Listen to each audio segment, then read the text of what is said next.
స్వాతంత్ర పోరాటంలో quit India ఉద్యమం కీలకమైందని టీపీసీసీ అధ్యక్షుడు మహేష్ కుమార్ గౌడ్ తెలిపారు. క్విట్ ఇండియా దినోత్సవం సందర్భంగా గాంధీ భవన్లో జెండా ఆవిష్కరించారు. డూ ఆర్ డై నినాదంతో గాంధీ క్విట్ ఇండియా ఉద్యమం ప్రారంభించారని మహేష్ గౌడ్ చెప్పారు. కాంగ్రెస్ చరిత్రను తుడిచేయాలని భారతీయ జనతా పార్టీ చూస్తుందని ఆరోపించారు. రాజ్యాంగాన్ని మార్చాలని చూస్తుందని మండిపడ్డారు. రాజ్యాంగ సంస్థలతో ప్రతిపక్షాలపై కుట్రపూరిత దాడి చేస్తున్నారని దుయ్యబట్టారు. ఎన్నికల కమిషన్ భారతీయ జనతా పార్టీకి అనుబంధ సంస్థగా మారిందని ఆరోపించారు. కోర్టు ఆదేశాలకు అనుగుణంగానే స్థానిక సంస్థల ఎన్నికలు జరుగుతాయని చెప్పారు.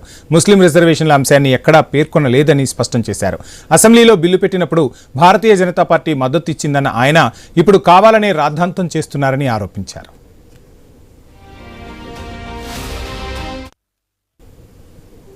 దేశంలో క్విట్ బీజేపీ అంటేనే భవిష్యత్ తరాలకి బాగు జరుగుతున్న మాట చెప్తా ఉన్నాను.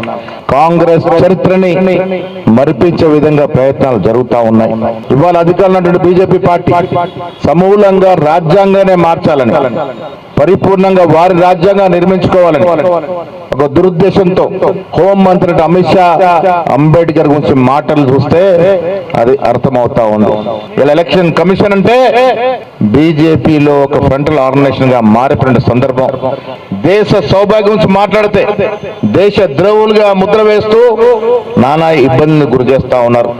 మిత్రులారా, ఈ దేశంలో స్వయం ప్రతిపత్తి కలిగినటువంటి సంస్థలు ఈడీ, సిబిఐ, ఈసీల్ని ఏ రకంగా వాడుకుంటుందో మనం చూస్తా ఉన్నాం. ఈ దేశంలో క్విట్